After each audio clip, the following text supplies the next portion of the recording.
Someone is watching you right now and you have absolutely no idea who they are. I mean it, not a stranger, not some random face in a crowd, someone who is already in your life. Someone who is so quiet, so easy to overlook that if I ask you to list the people who think about you, you would not even reach for their name. And that person is quietly, completely obsessed with you. And they are about to sleep. You have probably noticed something already. A pause that lasted a bit too long, a message that arrived at a strange hour with nothing much inside it. Someone who is always somehow just there when you turn around. You have probably noticed the way certain people go a little too still when you walk in. The way a conversation you were not part of gets quieter when you get close. The way one specific person laughs at your jokes a half second before the jokes actually lands because they were already watching your mouth, already ready to laugh, already leaning in. That is not an accident. That is real. That is real. You have probably noticed the way they remember things you barely said. Something you mentioned once months ago in passing about a food you don't like or a place you used to live or a song that got stuck in your head. And then it came back to you weeks later out of their mouths, like they had been holding it. People don't hold things like that unless they have been holding you. I know how that sounds. I do, but you are not making this up. Here is what nobody tells you about being obsessed with somebody. It does not look like obsession. It looks like a restraint.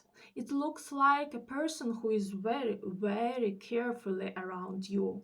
It looks like someone who never asks for too much, never says too much, never takes up too much space.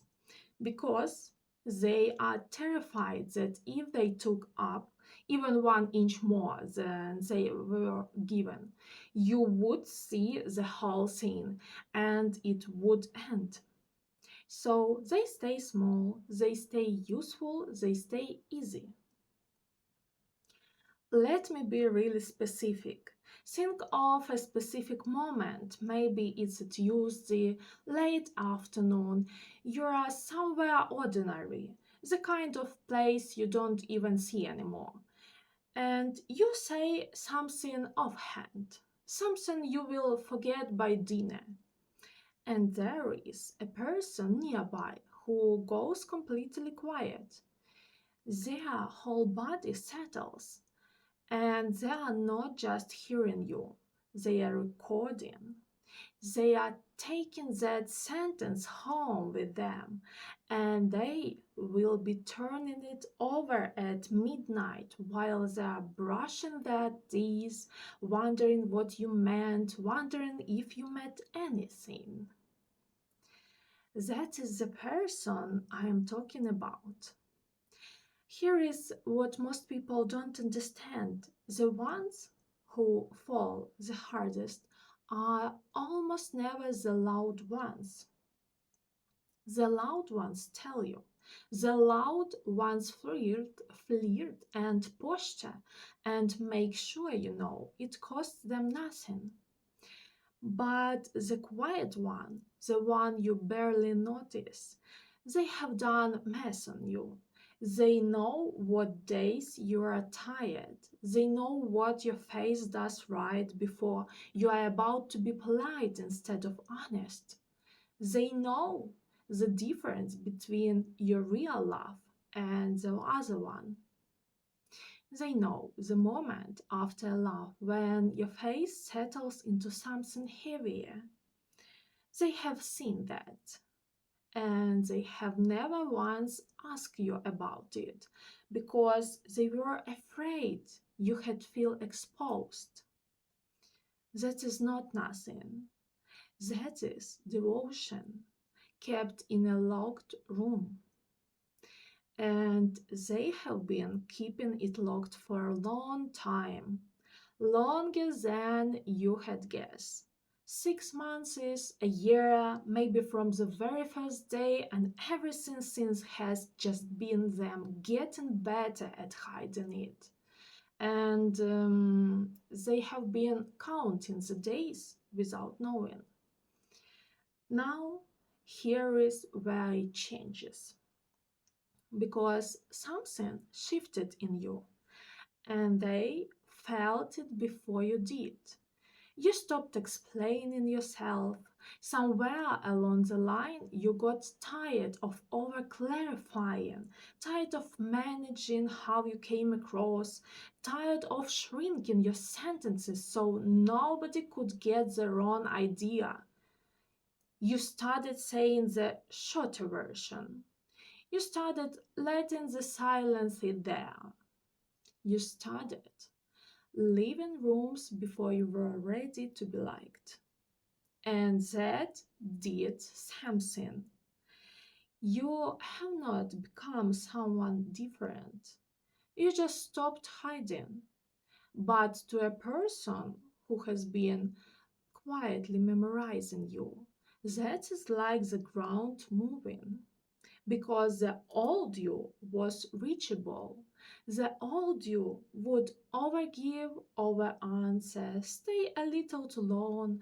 The old you could be studied at a safe distance forever. The new you is not standing still anymore, and that is what's breaking them. Right now, they are doing things they would be humiliated for you to know about. They are checking, not once, repeatedly. They are opening something with your name on it and closing it without responding, and then opening it again 20 minutes later.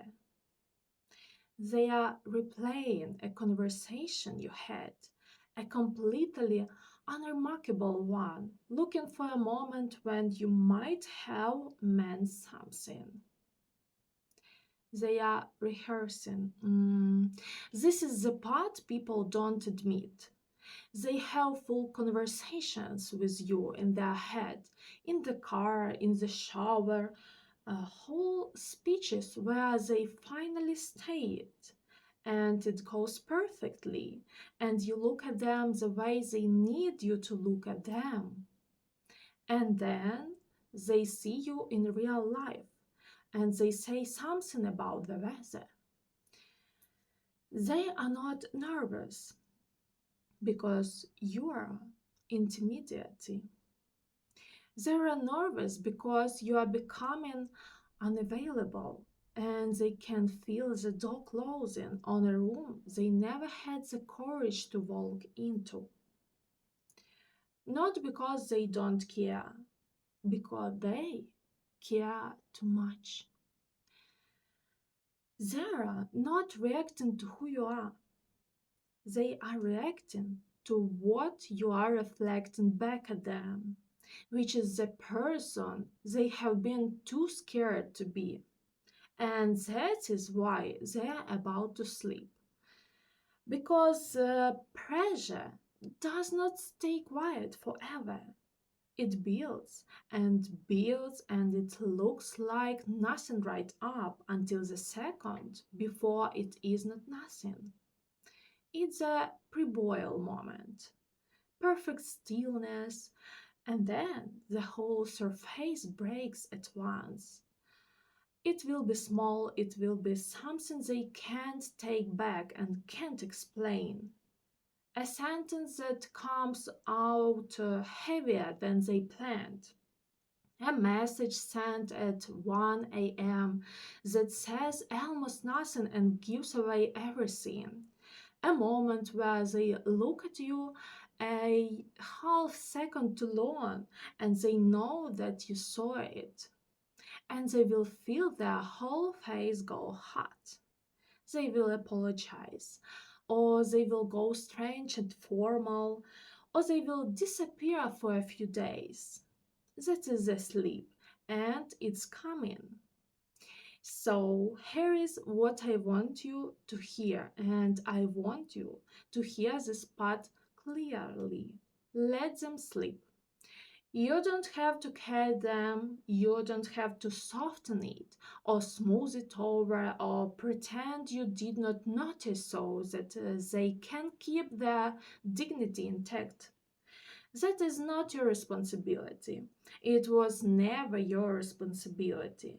Let them be nervous. Let them fumble it. Let them sit in the discomfort of feeling they choose not to speak for a year. Their silence is not your fault. Their fear is not yours to carry. And listen, you don't owe anybody a feeling back. Not because you asked for this. You did not. You just existed. Honestly, in front of somebody who wasn't brave enough to say so. You're not being cold, you are being clear, and clear is a kindness. Clear is a kindest thing there is compared to a decade of hints. You have spent too long being told you too much or too quiet or too hard to read. And here is the truth. The thing they call hard to read is just depth that does not perform. It's not a flaw. It is the exact thing that made it impossible to stop thinking about. You are not too much. You are exactly enough. You have always been exactly enough. Here is what is coming. The sleep happens, and something in your world reorganizes. Not dramatically, quietly. Suddenly, you know who has been standing in the doorway all this time, and you get to choose. And that is the part nobody prepared you for. You get to choose. Is not happening to you. This is arriving in front of you, and you get to decide what you want to do with it. Some of you are going to be surprised by how little you feel, and that is allowed. That is information. Some of you are going to feel a door open you did not know were there, and that is allowed too. Either way, you're going to walk out of this knowing something you did not know before, which is that you were never invisible, not for a single day. You were being witnessed the whole time by someone who could not handle how much they saw. And the people who kept you small, the people who needed you to do doubt whether you mattered, they are about to watch you find out that you did. New people are noticing. New rooms are open. The version of you that shrank to make other people comfortable is ready gone. And honestly, she is not coming back. And neither is he, and neither is whoever you are becoming right now. You already chose this. Weeks ago, you just did not announce it. So let them sleep. Let them stumble through the sentence they should have said a year ago. Stay exactly where you are. You don't have to move an inch. You don't have to be smaller so somebody else can feel brave. You're not hard to love. You are just done being easy to overlook. And they know it now. They know it now. So love you, be safe.